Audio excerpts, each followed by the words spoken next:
show, and thanks for joining us for episode 4 of Two Girls, a Guy, and a TARDIS. I'm John. I'm Nicole. I'm Joanna. First and foremost, we'd like to announce that Gorilla Tango Theater in Chicago has extended discount tickets to our listeners, courtesy of Busty Warren, the writer of Don't Blink, a Doctor Who burlesque. Woohoo! Thank you. So, she wants us to let our listeners know. The code when you go to order tickets, the code you put in is Busty13. And you'll get, believe it's $10 off of tickets for what appears to be an excellent show. It's been selling out and runs through the end of May. So, if you go, let us know how it is. We're planning on attending, just having to sort out which weekend we're going to go to. But, so that was pretty cool. We got when I got that email. So, make sure you check it out. Pays to listen to us. Yes, it does. So, For sure. But I wanted to get that out of the way before we forgot. And now, or before I missed it. But now, everyone's just going to turn off and be like, we're ordering tickets for the next show, see ya. But no, supposedly it's an excellent show, and Busty did a great job writing it. There's some reviews you can find online about it. Apparently, she's done an excellent job to where she must be a true a Doctor Who fan, because there's references to many decades of Doctor Who, and I've heard nothing but good about the show. And, the cast apparently does an amazing job, too. So, all I can tell you is that due to some strange temporal anomaly, the Doctor becomes a she. And an attractive she at that. So, yeah, there you go. But we definitely recommend checking it out. You got 4 different doctors in there, I think. You do, yeah. The website is gorillatango.com. The show is playing at the Chicago one, which is on Milwaukee. Remember, but their website has it, and they have a lot of shows going on. But that one starts 9 o'clock. It's on Friday nights, so check it out. A couple Chicago notes. Order the Blue Box is having their Chicago area Universe photo shoot on April 6th. All the information is on our Facebook page, and I will be tweeting it out, like, more details as soon as I get them. So, yeah, we're all planning on attending. Yep. So, yep. Yeah, that should be good. It'll be a lot of fun. Should be a lot of fun. Yeah. Is that an excuse to bring out my red wig? Yeah, you can be Amy Pond again. I don't get enough chances to do that. No, basically once or twice a year. Yeah. Oh, fun. So, you can be Amy Pond, and I'm trying to figure out what I'll go as, or what I'll try to go as. Wife's trying to figure out the same thing. But it should be a lot of fun. They don't know where yet, right? No, not yet. I mean, like, as soon as I find out, I'll let everyone know as soon as possible. Cool. Because I'm pushing my friends. I'm asking my friends details if they know it, so. Cool. But I'm trying to find out the information on the dress of the Gorilla Tango, so. Oh, I have the website open. Hang on. Oh, excellent. Their address for Gorilla Tango Theater, it's in Bucktown, I know that. 1919 North Milwaukee Avenue. Chicago, Illinois, 60647. Phone number is 773-598-4549. Excellent. They apparently do many video game and comic and sci-fi inspired shows, and I've heard from a friend of mine that's seen most of them that they're just excellent and they're a great time. Mm-hmm. Him and his fiance go all the time. They love them. They always looked interesting. And of course, how could we pass up a Doctor Who? Yeah, well, for sure. If I had known they did, but even the others, they do two Star Wars ones. They do an Indiana Jones one. Batman, Mario Brothers. Yeah, so they're pretty innovative. Yep. All right, what else is going on here? You're in charge of Chicago news. You tell me. No, I'm just kidding. I know that DePaul is having a Doctor Who. Oh, that's right. Like symposium. Actually, Nicole can go. I think isn't it for students and alum or something? If I remember, it's called the Celebration of Doctor Who. If I'm correct. Actually, I know the guest of honor are Robert Sherman, Carol E. Barrowman, Derek Compare, Scott Paith, Lars Pearson, Paul Booth, and Lynn Thomas. So, if you know Carol E. Barrowman, her brother is John Barrowman, Jack Harkness, and then you have Lynn Thomas, who had a big hand in, I think she was the editor of Chicks Dig Time Lords. I believe that's correct. And I believe the first guest wrote Dalek, the episode. Robert Sherman? I think, yeah. I believe so. I think that was him, yeah. Yeah, I don't remember what the requirements are to go. I think it's students and alum, if I'm correct. And well, if it's alum, luckily, then... if it's alum, you can go. See, it pays to have gone to DePaul. Yeah. Well, let's be fair. It pays to have gone to DePaul and graduated. My brother, like I said before, my brother went to DePaul, so I could probably ask him, but... That's true. But it sounds like that's going to be an interesting evening. I mean... It's a whole day. Yeah, I was reading about that. Oh, you're right. It is a whole day.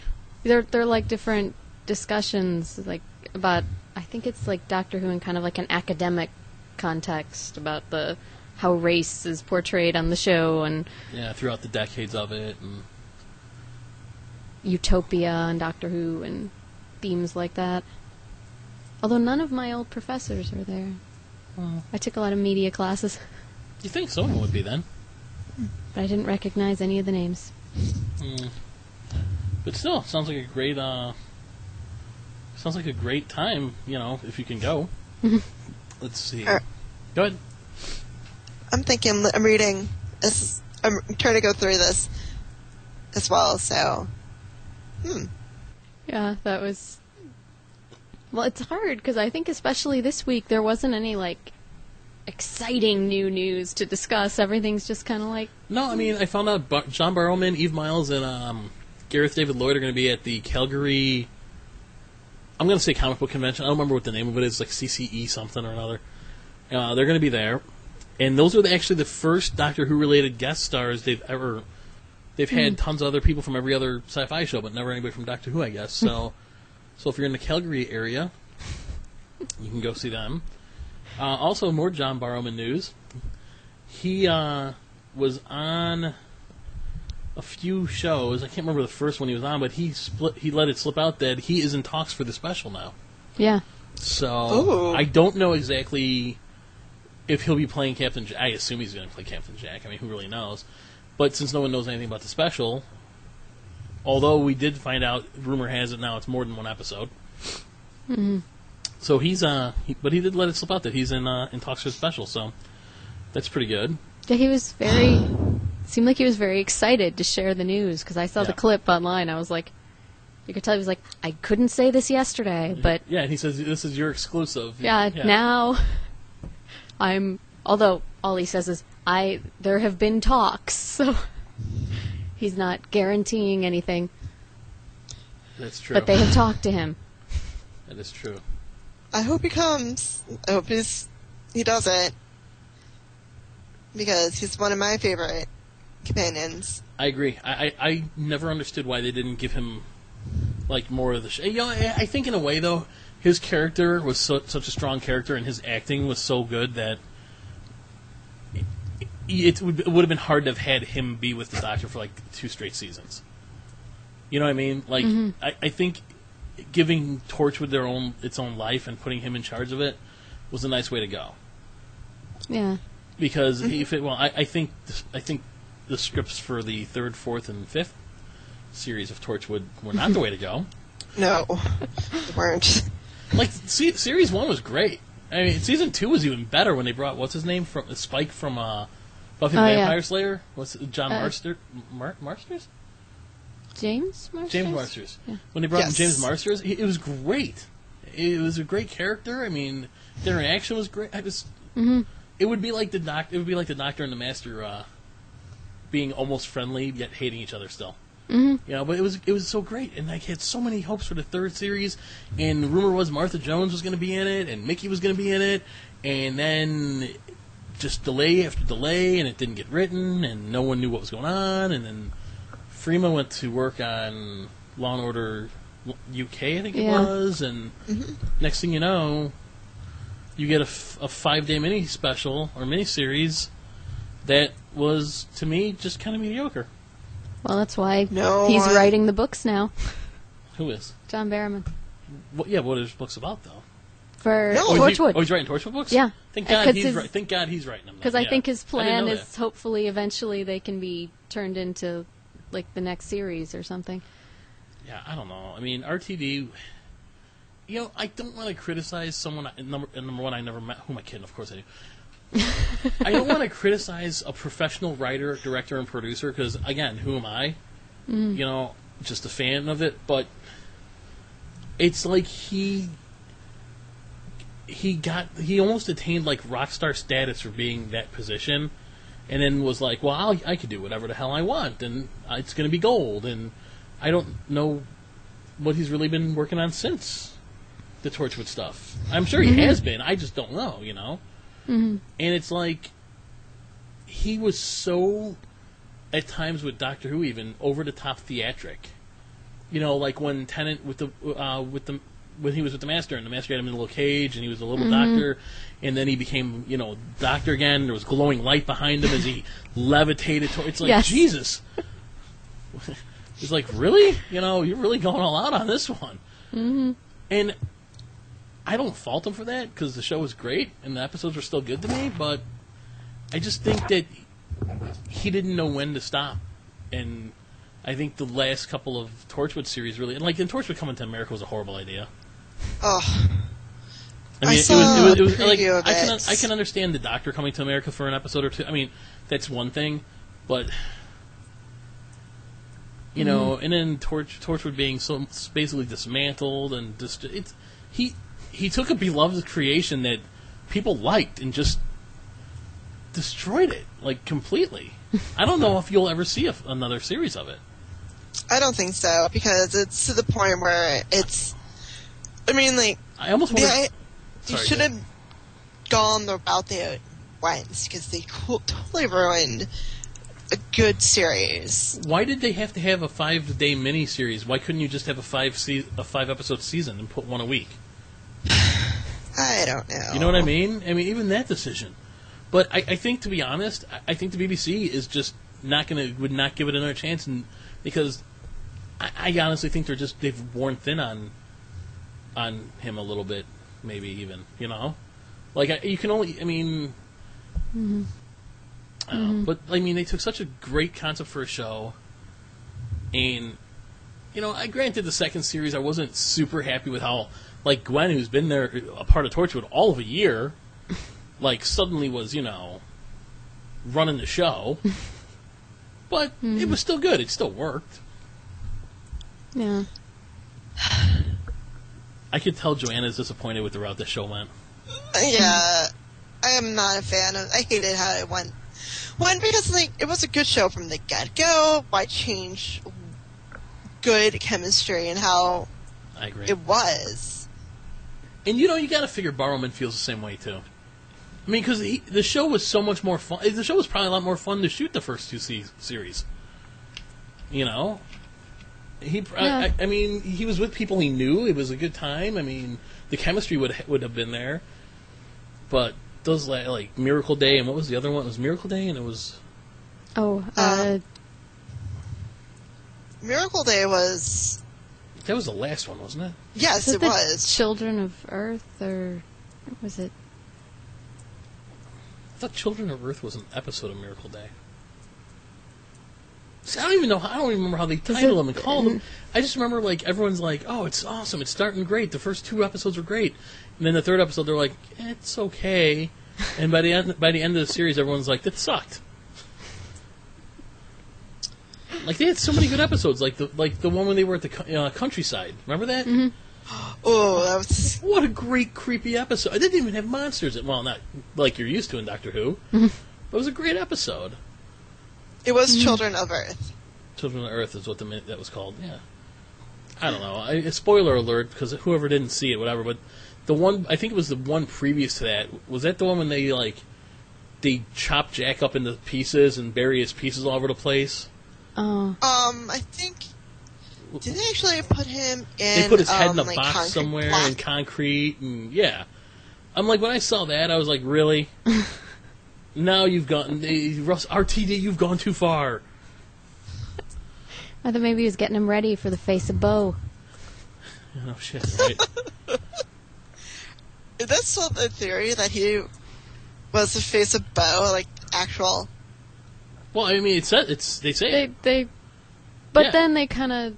Well, because he's talking to the doctor, Mm-hmm. and he says something about his looks, and he says, yeah, when I grew up on the Bo-Shank Peninsula, they used to call me the face of Bo. Mm-hmm. So, and then I think it's... Oh, which assistant was it? It was Catherine Tate, right? Was it Catherine I think Tate? it was Martha. Or was it Martha? They, like, look at each Maybe. other, and they're like, oh my god, you know. But basically, they put that line in there, and I think they even talked to RTD about it, and he was like, yeah, that's why I did it. So, I mean, that's the whole, you know... Which would make sense, because he was immortal, and he was on Earth the whole time, protecting it till the end, you know? Mm-hmm. But, We yeah, don't know I mean, how he turned into a giant. a giant head. Yeah. But, yeah, I mean, okay, I guess it's technically still a theory. I mean...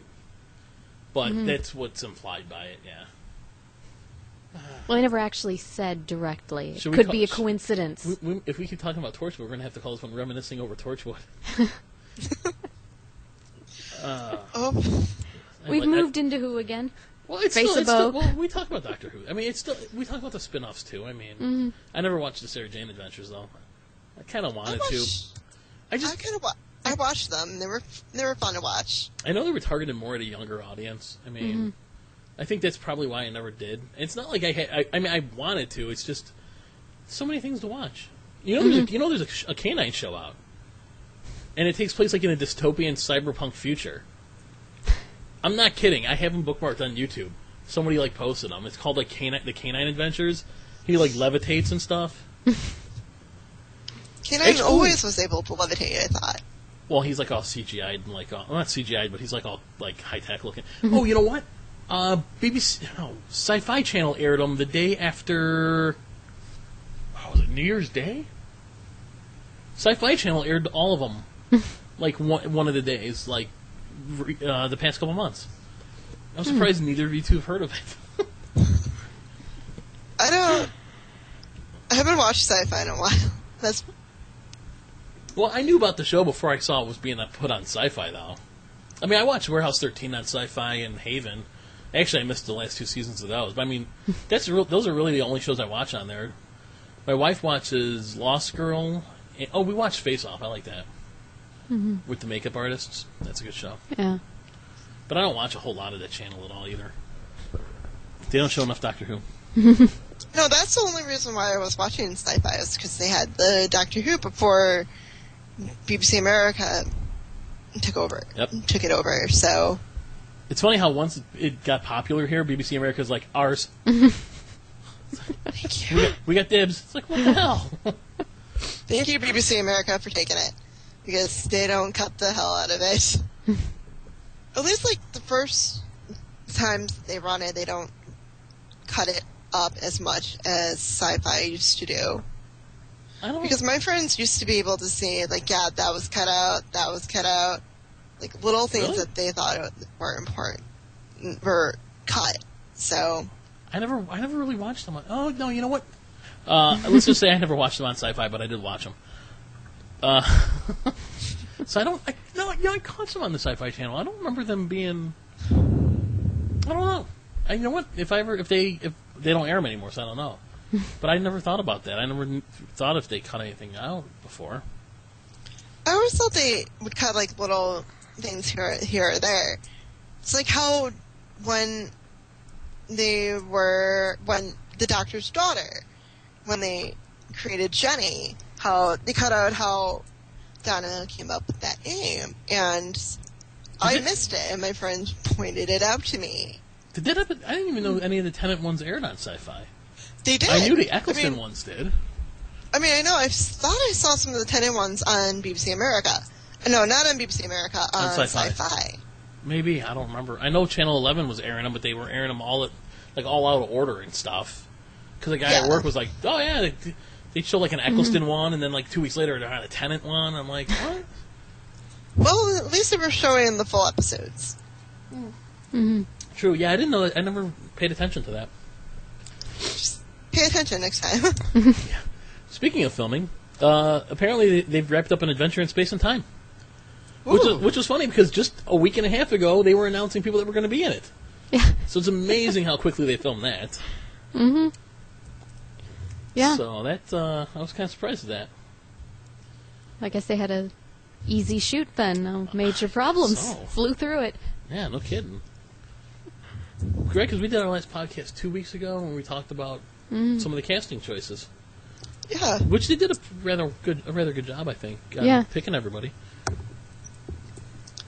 Yep. They also it was made official that the first episode of this year, or of Series 7B, will be the Bells of St. John's, which is set in London. Of course, luckily, and it will also establish a new nemesis, the Spoonheads. That sounds like reminds me of SpongeBob. That kind of name. Don't the Spoonheads sound? It's just like a horrible name for a nemesis. It is a. It's like, who's your nemesis? Who are you? We're the Spoonheads. So you a punk rock outfit? I don't see That picture though that they released is cool. Well, The image where you have all the little aliens and the shards of glass. Well, yeah. It's the Series 7B poster With him on his motorcycle that I think he rides in that episode. I guess motorcycles are cool now. Hang on. Okay, so this is the one that deals with the sentient Wi-Fi. Okay, so David Tennant and Billy Piper go back in time and do an episode with that thing called The Wire, where he's riding a scooter. And The Wire is trying to take over people's lives or whatever, right? Yeah. Now, here we are, flash forward to Matt Smith. He's riding a two-wheeled vehicle while sentient Wi-Fi, today's version of, a similar concept, is trying to take over the world. Is there anybody else that's just kind of going, really? Am I the only one that sees, a lot of parody between those two, a lot of parallels between those two episodes? I didn't really think of the scooter and the motorcycle, but... I mean, it's not the same thing, but they're both two-wheeled vehicles. How often does the Doctor ride anything? Not really often. Not unless you're the third Doctor. Old Bessie. Oh, he had the Who-mobile. He had Bessie, the yellow car. He had the high-tech looking Who-mobile, right? What was that? There was something else, too, I think. Well, he would ride anything. He rode hovercraft. That's true. Whatever he could swipe, that's true. Unit vehicles. Yeah. Yeah. Other than that, though, the Doctor doesn't usually have many... No, and other than, one episode per series for the last 50 years before, or for the last 40 years before it came on the air, the Doctor never really used a weapon either. That's my favorite. When Davros makes that claim, the man who never picks up a gun, I'm like, wait a minute, in the episode Dalek he had a gun. Yeah. That was only 3 years before. How'd you forget that? And then prior to that, Colin Baker had a gun. He was all the Pertwee used guns before. In fact, Pertwee sword fought, or he'd fence with people. Yeah, and do swords. Judo, Venusian karate. Yeah, thank you. Yeah. Oh boy. Did you know any of that, Joanna? No, I did not. Yeah, back in the day. Okay, so you remember the episode where Davros makes that statement how he doesn't use weapons, but he uses all the people around him who use weapons, or he uses them as weapons? Yes. Okay. If you think back to the Eccleston one, you remember that one, and Dalek, he had that big gun, he was going to blow the Dalek away. Do you remember that episode? Yes. Okay. So right there's a complete flaw with the line that was written. But if you go back, there was an episode with Colin Baker. It was a Dalek episode or a Cybermen episode, one of the two. And Colin Baker and what's her name, Perry. I don't remember how they get them, but they're either they ambush and knock out these two thugs or something, but they end up having guns with them, and they're carrying guns and using them to get people to do stuff for them. And before that, back in the Pertwee days, he did karate, and he would fight. He was sword fighting the Master. Yeah. He karate fought people. He fired guns at people because James Bond was popular in the '60s, so they wanted to make Doctor Who a little more action-orientated, which personally I thought it was fine. There's people that don't agree, but I really liked it. there's been times where Tom Baker's doctor gave somebody a weapon to kill themselves with because of the wrong he's committed or whatever. I mean, so when you have the new series basically like making the Doctor all righteous and then people saying, that's not like him, he would never do that, it's like, you're definitely a new fan. Because there's a lot of things you missed. Well, everything with Unit. Yeah. I mean, the Doctor may not be firing a gun himself. He was creating weapons. But There were ultrasonic rays and stuff he made. Or he's like in control with the group, telling them, yes, we need to do this, and then men with guns go out and do things. Concentrate your fire on the eye stalk. Because it makes sense, because it's like, I think Davros could have done something like said it out in mockery, like kind of like teasing him about it, because we know the Doctor's not perfect. And since he was using the guns before, and I've seen him use guns before. But see, they put that line in there, and I could see where you're coming from, but there were so many people that actually, like, I've talked to that think he never did. Or, like, he's Really? never, I'm like, no, he's used sonic screwdrivers to blow up landmines and destroy things. He does what needs to be done. I mean, you know, he tries his best to find a smart way out of it and use his brain instead, but sometimes it doesn't work that way. Yeah, I would say violence is never his first option. Not at all. We're mine. But if he has with me, it would be. He does. I mean, Yeah. There have been plenty of times that he has been forced to. I mean, like, even watching Pertwee do karate was great, though. Yeah.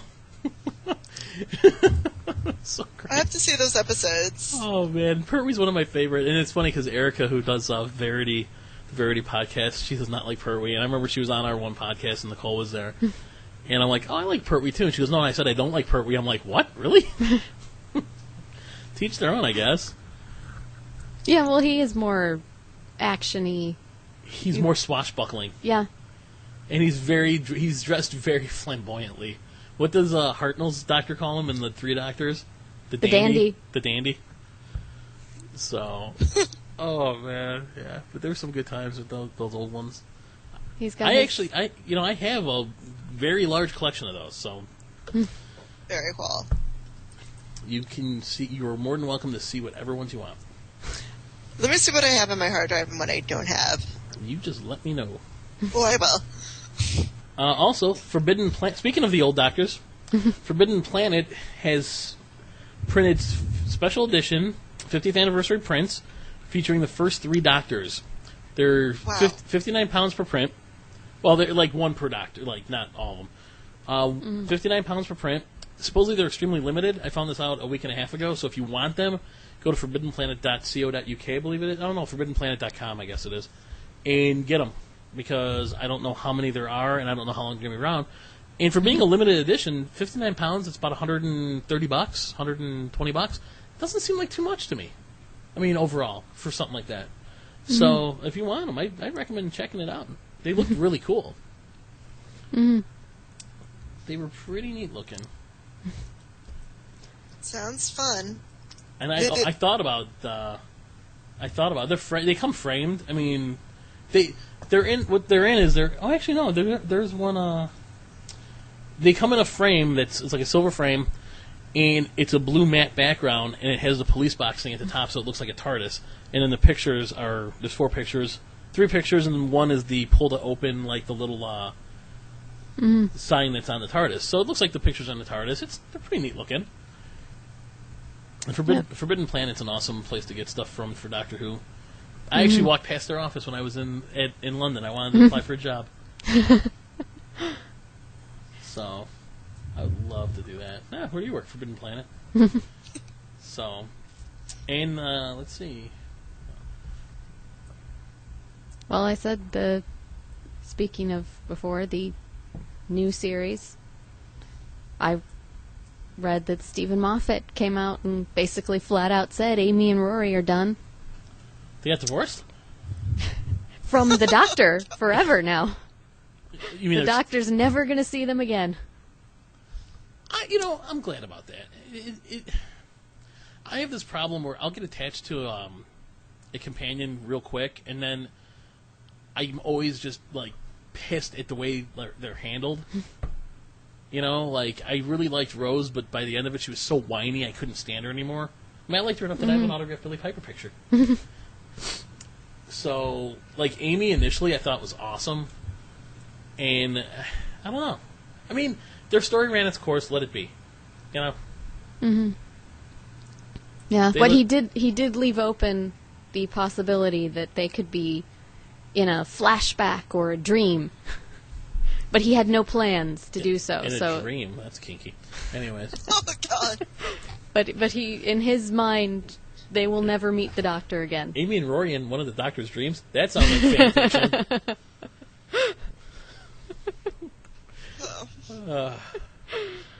Wow, where is this podcast gone? Anyways. Let me shake my head. Well, depending on your perspective, I mean, the image in your head can't be that bad. Just going, oh my God. And, you know, I think it would be, you know, I hate saying this because Barrowman might be coming back, which is great, but to me it would almost be, like, wrong to bring back, like, Rose. Yeah, no, Rose shouldn't. Or Donna. Or any of them. Because they're not from... I don't know. It's only, like, Rose would be really tough to bring back. Mm-hmm. You know? She's overdone. Yeah, Donna would be difficult to bring back. I mean, you know what you almost could do is you could almost bring her back and her not know it's him. Because her memories were locked away anyway. So you can kind of probably come up with some kind of plot point where she meets him now and he's kind of like, hey, you know, awkward kind of thing, maybe. But yeah, Rose shouldn't have come back the last time. I don't think. And I didn't care for how she came back as, like, the savior, like, suddenly Rose, the discount store clerk, magically knows how time and space completely operate and, like, is explaining it. Really? Yeah, she shouldn't have come back the last time, so I'm assuming they aren't going to bring her back yet again from the other dimension that she can't come back from at all. But oh wait, now she can. How can the Doctor not go to another dimension? He flew outside of the universe. He did. Yeah, he did. And he met his TARDIS. Mm-hmm. I actually liked that episode a lot. Mm-hmm. It was sad. I almost wanted the TARDIS to have some sort of, like, a way to communicate occasionally after that. You know? I know. But then guess then they might get tired of each other and get divorced or something. You don't want that. Especially if they live in Cook County. But, no, I felt like it would have been really neat at times, like, if he needs her, like, a hologram would appear of her, like, and talk to, like, that would be a great way to have him not always have to have a companion. Like, he's trying to figure something out in his head, and she just, like, pops up and, like, offers some advice or something. That'd be kind of a neat way to do it. But I don't think they would ever do that. Well, because it would probably get overused. But I really... It was sad to see her go, you know? It was like, aww. It was also kind of creepy when you think about the fact that a sentient blue box and him are in love. But it's the future, so what are you going to do? But no, it was a great episode. But he flew outside of the universe, so you tell me he can't cross the dimension? He can't. That was just a rule. Unless they did in the they decide to change 60s. Remember Inferno? So, well, no, it was because the Time Lords don't exist anymore or something, wasn't it? Because they used to control it. There was some reasoning that he mentioned. I don't remember what it was. Yeah, that for me was just when Rose came back. I was like, we made this big deal. He could never see her again. She's in this other dimension. There were tears shed. This emotional goodbye, and then it's like, hey, how's it going? Oh, I'm back for a little bit, and I'm going to distract you just long enough for a Dalek to shoot you. And of course, she had to come back so she could get her own personal doctor that will age with her in her own dimension. So I take it no one here is a Rose fan. No, I am. I mean, don't get me wrong. I mean, I just don't think she should come back anymore. I think it's done and done is what I'm saying. Is my point. Mm-hmm. Okay. Well, it changes it because when I saw the Doomsday episode for the first time after seeing season 4, I mean the emotional impact is totally different when you think they're separated forever. Oh, that's such a tragic moment, and then it's like now it's like, oh well, you'll see her again soon. Was Doomsday? Doomsday is when she gets sucked into the dimension, right? That's like when you watch that episode and the end of that, and they're standing on the opposite sides of the wall like that. You know, it was a great way to end it. It was perfect. And then I'm back. Yeah. I didn't like that. No, I mean it was. I thought it was kind of almost neat how she almost appeared like it seemed almost like she almost appeared in like what's her name's dreams kind of not Martha Donna.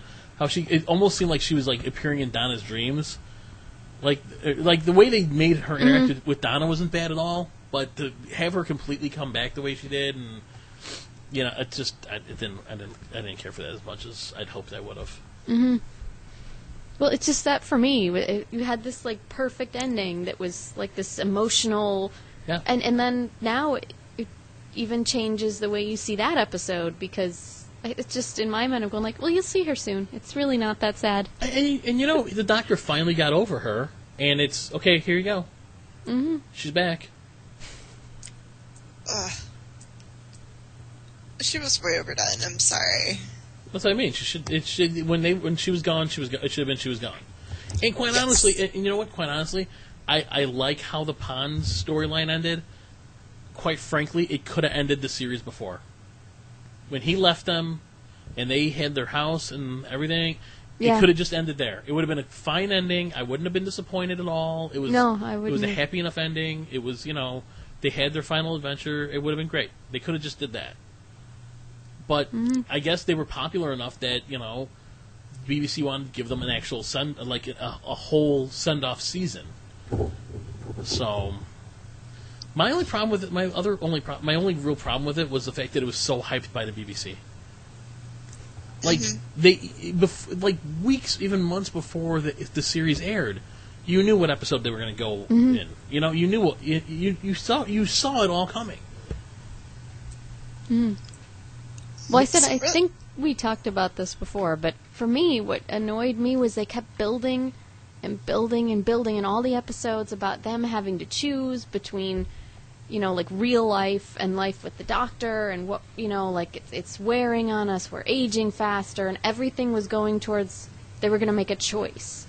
And then Brian's like, go ahead. Yeah, that's all it took. Brian goes, go with him, and they're like, okay, forget the struggle we've been having. Thanks, Dad.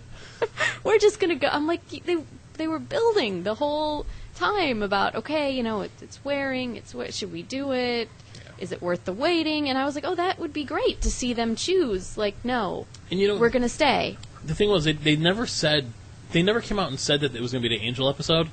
But when you saw the lineup of episodes and you saw who the bad guys were on all of them, you knew it was going to be the Angel one. Yeah, because it wasn't going to be a town called Mercy. No. It wasn't going to be the dinosaur one. I mean, it could have been. It could have been Asylum. They could have, but you knew they weren't going to do it in the beginning of the series. So you knew they were going to make it through that one. Yeah. Plus, they showed the clips showing them in all the other episodes, so you knew. Yeah, God, Asylum was such a good episode. I love that episode. I really did. That's my second favorite Dalek episode. My favorite Dalek episode is Remembrance of the Daleks. With Sylvester McCoy. That's an awesome one. Yeah. And actually, the one with Tom Baker, was it Resurrection? No. Genesis of the Daleks is another really excellent one. I mean, and then of course the second. What was the second episode with Hartnell was the Dalek one too. It was Dalek Invasion of Earth. The Daleks. The Daleks. Yeah. Yeah, that was the. Those are like to me. Those are the three definitive Dalek episodes. I mean, first off, the Sylvester McCoy one ties all the history of the show together, which was great. So. So because I know I just recently rewatched Asylum of the Daleks, so I'm trying to like find out more about Clara, and I couldn't find what I was looking for. I'm like, no, because like she plays such the predominant part in with the girl that's in the Dalek. Mm-hmm. So just trying to find if there were any clues. Oh, about her character? Yeah, or about what kind of about her character, about her just trying to find out about her character. I mean, like about her history, her past. I'm curious as to that too, because that's definitely something I didn't see coming, that they were going to use that same name the way they did. Mm. Like, I thought he was just going to put her in there just to be like, hey, here's a new assistant, have fun with it while it lasts, because the Doctor never saw her. Mm-hmm. So, I mean, you could have got away with that. I almost wonder if, after he cast her for that, he switched the storyline a little bit for the rest of them. You probably had to. Because I never found the article. I never found the article where, what's her name says that she suggested casting her. Yeah. Yeah, I still will say, though, I was disappointed that it looks like the Clara he's going to travel with is going to be, again, from the modern day. I was all excited, like, ooh, he's going to travel with someone from the future, the past. But those are the versions that died. Yeah. And it seems like now it's just another modern day. I was like... A future one would have been cool. Yeah. Because a future one you could have did episodes in the past with, and it would have been neat. Mm-hmm. Or, I mean, even taking Clara from the Victorian one. Yeah, that she would have been fine. She seemed to adjust very quickly to modern... Yeah. I was excited when I saw her. I was like, oh my gosh, I love Clara Oswin Oswald. Yep.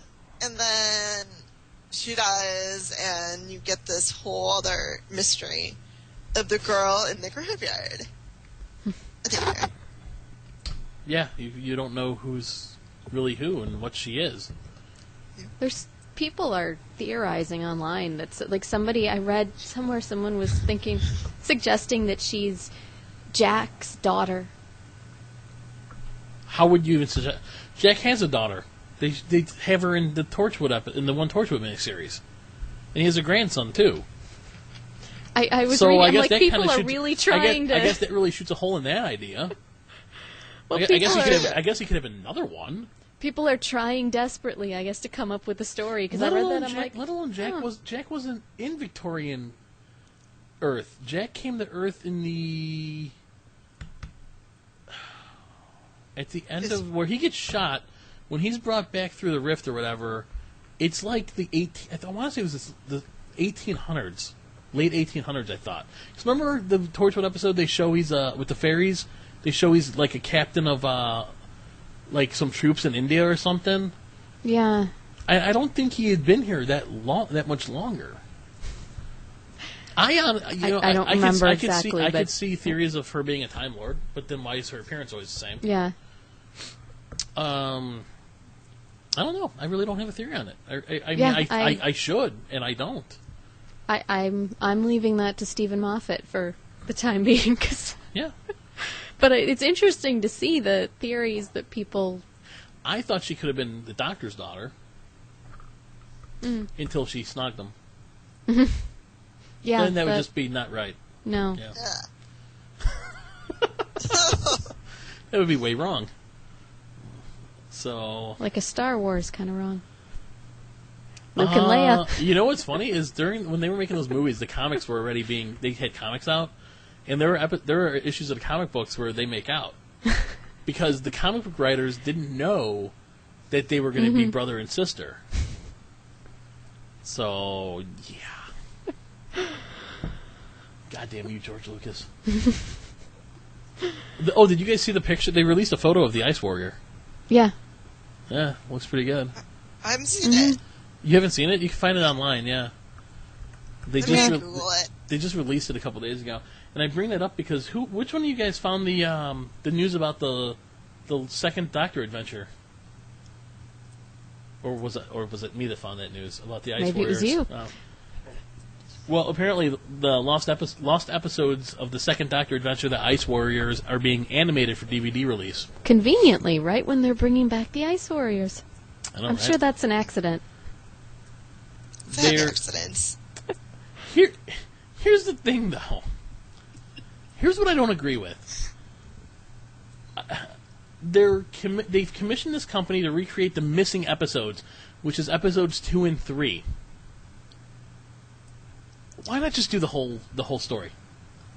Because you're going to watch live action for episode 1, animation for episode 2 and 3, and then live action for, I think it's 4 and 5. I don't remember how many parts it was. But just animate the whole thing. I mean, I would just do the whole thing, but I guess you want to keep the Doctor. I mean, well, they make it fit. They I do guess it black and white. I understand. Yeah, no, I guess I can see why you would do it. I just don't know. But let's see. It's the Ice Warrior. Is that the green character that looks like a Lego piece? Like with the Lego hand, or is it something? Oh, wait a minute. Oh wait, she's looking up Doctor Who Legos. I'm actually trying to look up Ice Warriors, trying to get the picture. And I'm seeing a couple different images, trying to figure it out what it was. So, sorry to disturb the conversation, folks. That's okay. The latest Doctor Who magazine, issue 458, has revealed the start date for the 50th anniversary special. So it's going to be on Monday, March 18th. So it's about several days away. Yeah, about 10 days. About 10 days away, isn't it? Yeah. 10 days or so. 9 days. All right. Which you would think that they wouldn't just be starting to talk to people if they're starting filming that soon, but... If it's more than one episode, you would. Yeah, I guess, yeah. And realistically, if Barrowman's not being used immediately, I mean... It's Well, just we don't know what capacities... I mean, you know... Yeah. Well, and they were... Well, who was that let that slip, that they were told to leave the days open? I don't remember. One of the old companions. Was it Louise Jameson? Someone was saying that they were told, like... I wonder how they're choosing who they want back, because if you go off the rumors of who you hear, it's like a bizarre mishmash of, like, people from the last 50 years. You know what I mean? It'll be interesting to see if any of them are used, or if they're all just decoy, or... I would like to see the Doctor's granddaughter. I would like to see them visit her. Because to me, it would bring some closure and bring stuff full circle to the show. I mean, if you're doing the 50th anniversary, you know.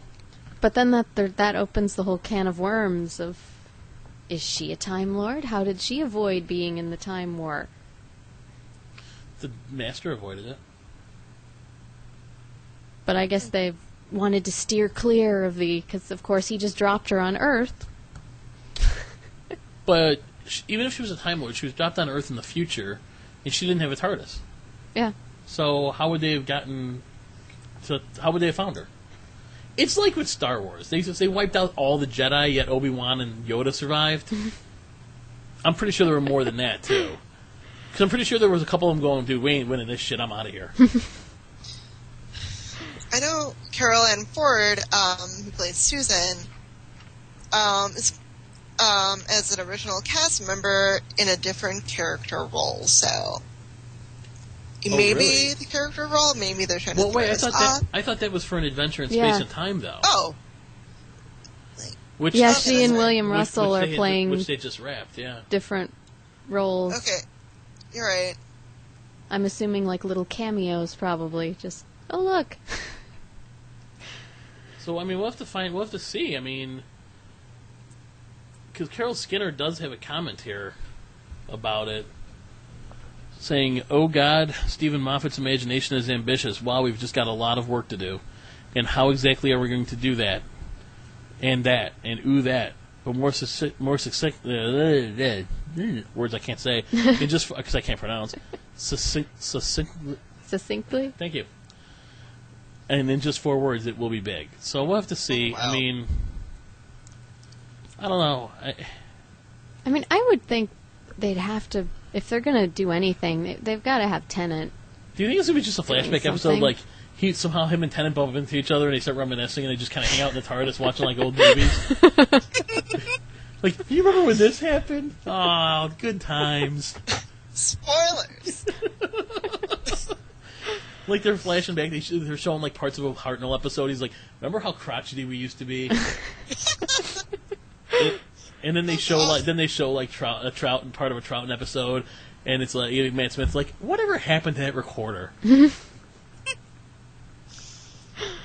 Yeah. And then they watch, like, a little bit of, like, the karate being done by Pertwee, and they both are like, do you remember any of that?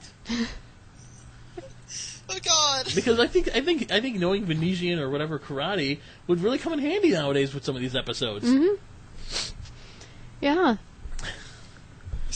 They're just hanging out. They're hanging out like with 2 lawn chairs, watching the monitor. With, like, question their old-fashioned choices. Yeah, they got a cooler of beer between them, and they're just hanging out. Why did we wear that incredibly long scarf that could have tripped us at any moment? Or gotten stuck in any number of machineries in any factory they ran through and sucked them in. Oh gosh! Or what about that coat of many colors? Oh yeah. Oh. I could just see that coming up and going, Jesus, Perry looked like a plum, and what the hell were we wearing? What was on her head? The celery. Yeah. Celery, what were we thinking? That's not so bad, though. Well, it was subtle. You didn't really... I forgot it was there, to be honest. I think Nicole reminded me, like, oh, yeah, I did have celery on his coat. And I think that was... I read something where Peter Davison said that was, like, one thing he requested was before he left, could they please explain why he wore celery in the show at some point? I don't think they ever did. I think they did. It, like, Did they? detected... poisonous gases or something. There was some weird bizarre. But they didn't. They just wrote that in, I think, because he asked for some. They made something up. Like, could there please be a reason why I'm wearing celery? And they were like, but did you see? I forgot to mention. I read somewhere. I don't remember where, but it was an interview with Peter Davison. And they were talking, and I was thinking of our discussion the other day about what it was like for them to hang out. And they asked, and he was like, "Yeah, we discussed being the Doctor, me and David Tennant. You know, you would think they'd have to occasionally discuss our time." And I was thinking, because we brought that up on another podcast. Yeah. What is it like when they're just hanging out? You imagine being like a guest just sitting there, and they're like, "Remember, how about my TARDIS? It had the little cubes inside." Like, I could picture Tennant and Smith, like, sitting there watching it. There's, like, a Cybermen clip, and then there's this new Cybermen clip, and they're like, I miss the old ones. Oh, that would be fun. And it's funny, because apparently the Cybermen are just constantly living under the streets of London, and no one seems to do anything about it or know. no. Why are they living under the streets of London, and why isn't anyone doing anything? Yeah, exactly. And you know, because in the video game for the PS3, they're in the underground, in like the old subway tunnels, and because they don't have spaceships. Number one, that's what gets me. These new Cybermen can only attack Earth, and it's only if there's any left because they don't have spaceships. Because they're from another dimension, not from another, galaxy. Yeah. Where's Telosians when you need them? Like, I would love to see a face-off between the two and the Telosian. Like, pull that, like, whole Dalek impurity kind of thing and just be like, you're not Cybermen. Just start blasting them. Yeah. I mean, they do look cool. They did a nice job making them look cool, like the Art Deco look. Mm-hmm. Oh, man. Wow, we've been talking to each other for a while, I just noticed. Oh, boy. I remember when the Daleks and the Cybermen met for the first time. Exterminate, delete, and I started laughing because it's the funniest thing ever, because... Delete was just such a horrible catchphrase. It was. Mm-hmm. It was terrible. The Cybermen never said anything like that before, did they? Didn't they? They may have said you'd be assimilated or something, like the Borg from Star Trek would. I don't know if they had a real... That would be it. There was never I really... don't think they had a big catchphrase. Well, the early ones you could hardly understand. That's true. You know what's You're funny, like, though? what did they say? The Dalek Cybermen battle, though, it's like... It was kind of sad because it's something that you kind of always wanted to see as a fan, but number one, they weren't the real Cybermen. And number two, you knew you was knew gonna they were win. going to get their ass handed to them. Yeah. There was no doubt. No, not in a million years. And then in the Torchwood episode, when they show his girlfriend, who's like scantily clad cyber lady, that's they were trying to turn out new Cybermen quickly, so this is all they did, really. So the cyber controller's kinky, is he? Because she's wearing a bikini. How good is that in a war? And it seemed as though people got turned into Cybermen pretty fast. Oh, in the episodes. They went in, you'd hear a little and then they came out as Cybermen. How'd that go again? That's pretty much all you heard. A tiny little scream, and then it was like, oh, new Cyberman. That's because didn't they have a microchip in them that would suppress the emotion and memories? Because remember he takes the thing out in the one episode. Because the Daleks, well, they had their little they genetically get it out of you. They had their little Bluetooth thing for a while. The Cybermen. Yeah. Which I could not view anyone with a Bluetooth the same way after that. I was like... I stopped wearing mine because I thought it might have really happened. I thought they wore Bluetooth in each ear, I thought. Yeah. Or just one ear. No, it was each ear. I never wore my stereo headset again that was Bluetooth. No, I'm kidding. It broke. I got it sitting at work still, and that's why I don't wear it. It got cracked. But, no, I was listening to the Paul McGann 8th Doctor Adventure. It was the first one they did for Big Finish. It was called Blood of the Daleks. And he's talking to the Daleks in the second CD, and he goes, yeah, your ship's pretty banged up. Who are you at war with this time? Is it the Cyber? And he lists off 30 bad guys. So I'm like, I remember them. And it always astonished me that the only reason the Daleks ever lost wars or battles was because they got too arrogant and too sure of themselves. They didn't have any creative thought process to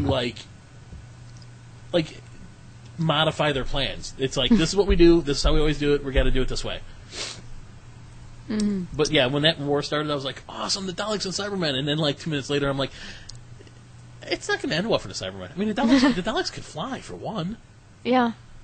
I mean, you're kind of screwed. Mm-hmm. I mean, and the Daleks could change it.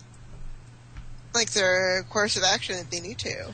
Well, I mean, if the perfect example is when it first kicks off, the Cybermen are electrocuting the Daleks, and there's 3 seconds where the Daleks are can't see, everything's scrambled, and they just start shooting.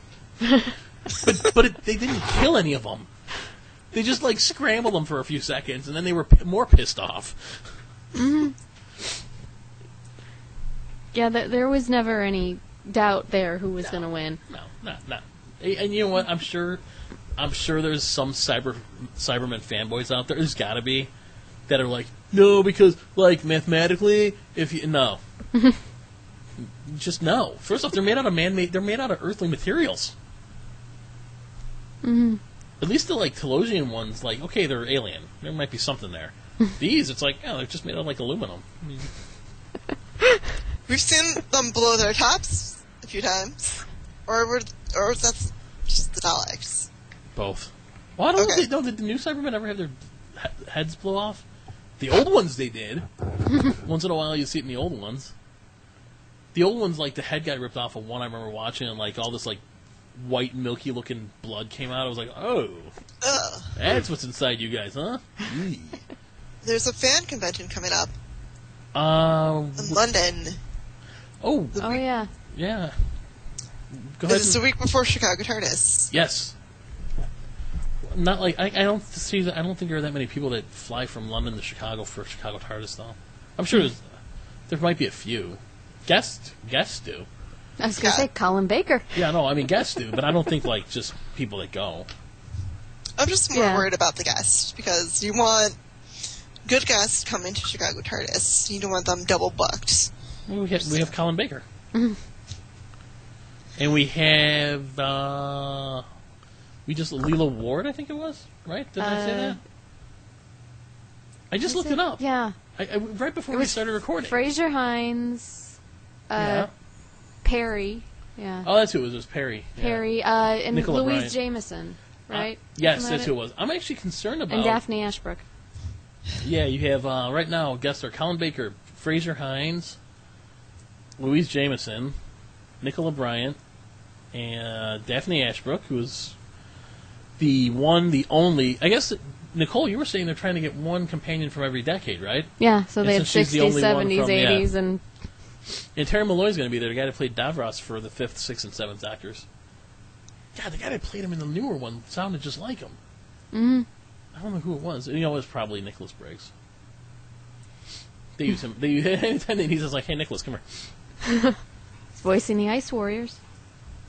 Yeah. Oh, he's the best. Yes, he is. The That's right. voices. Yeah. What? So they're also having a 3-day long. Is that the same thing you're talking about?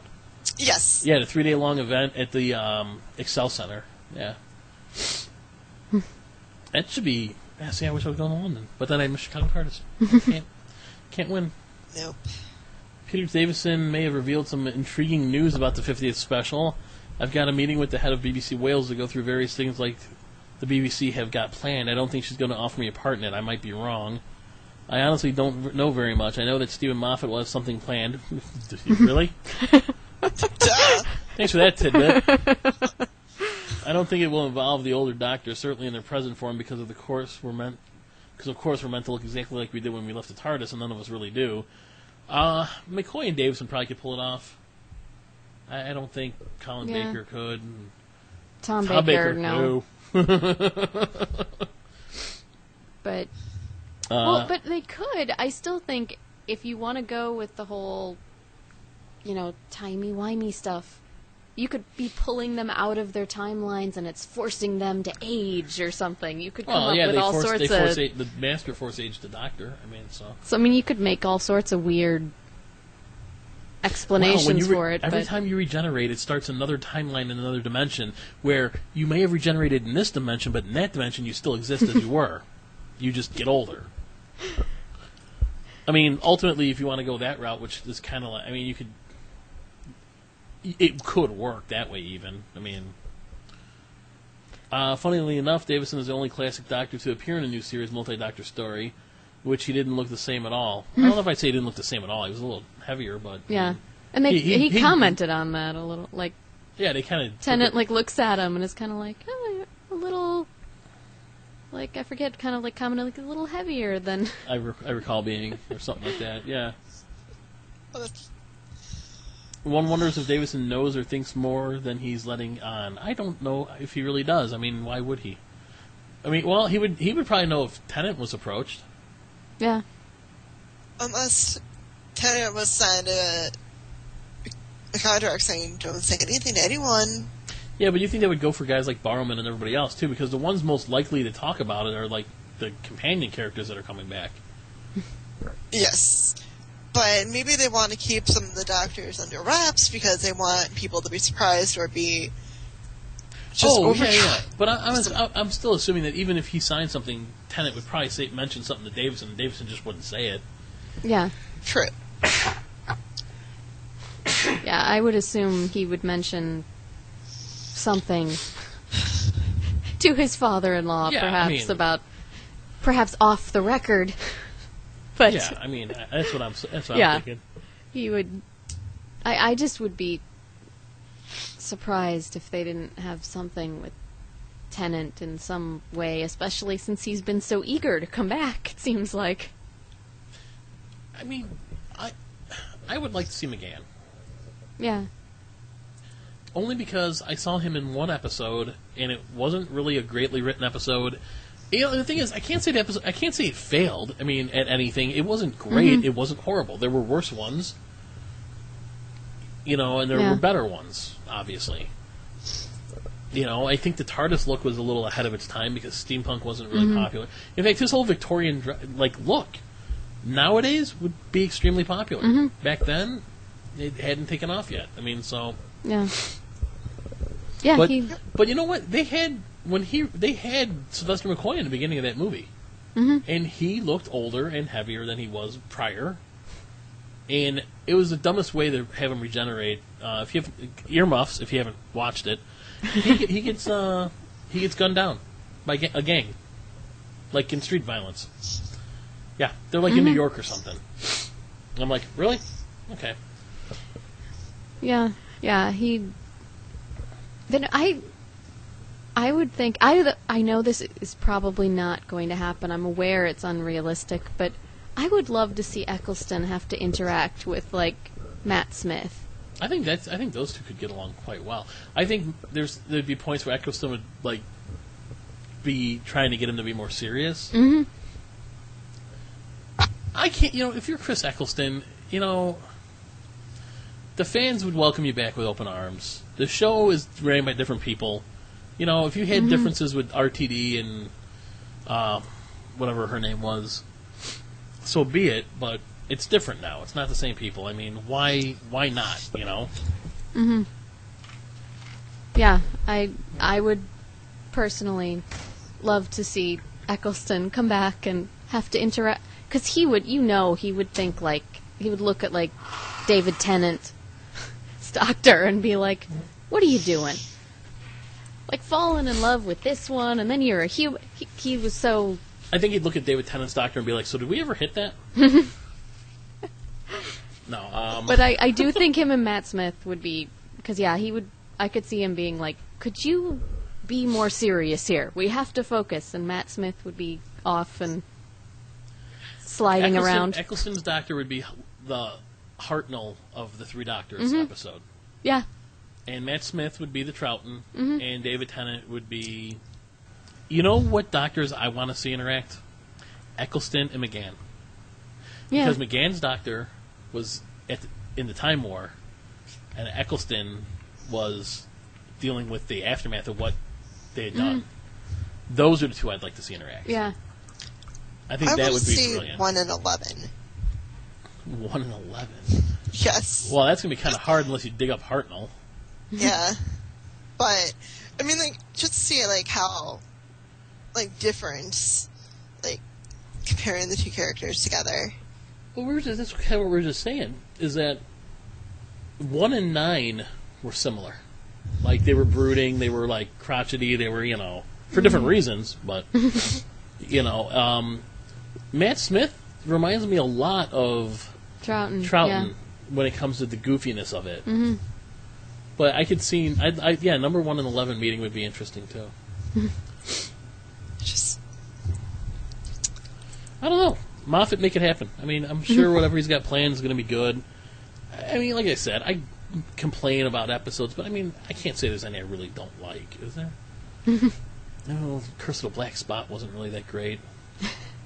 The Power of Three wasn't stellar either. I mean, generally, they weren't horrible. It's not like they were unwatchable. I mean, there's some old episodes where I'm like, oh god, it's horrible. But yeah, I always feel like I'll complain about, like, the logic in The Angels Take Manhattan or something, but I still don't dislike it. Yeah, exactly. It's just when you know the show so well, you kind of can't help but... That's a problem that Joanna doesn't have yet. No. I just like it because it's magical and it's full of whimsy and, like, goofiness. I don't really care about logic in my TV shows. I don't care. I care about logic in my books, and I pretty much burned my Twilight books after I read them. You burned them? I pretty much go like, oh, this is terrible. I just threw it down and just in horror. Oh, jeez. And I got rid of them as soon as I could. I read a lot of different books, and I will not read Twilight. No. Everyone's like, oh, the book's better than the movie. I'm like, well, it's not hard to believe. I read the first one because I had to. And I swore no more.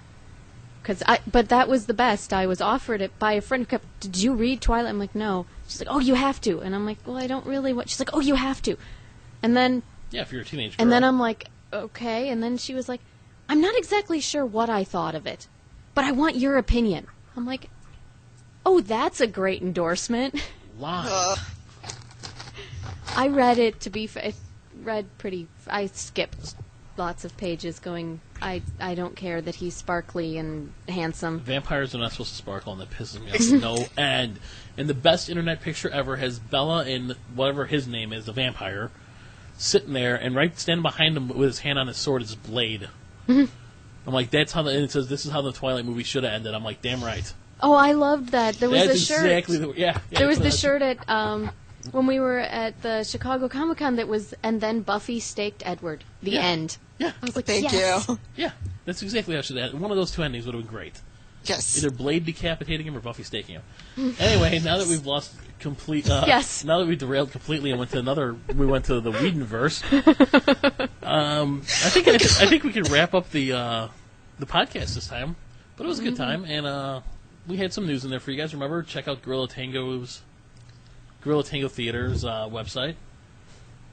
And, wait, that's... Yeah. And the password was what, or the code was Busty13. Busty13 is the code for discounted tickets for the Doctor Who show. Excellent. Check it out. It's supposed to be great.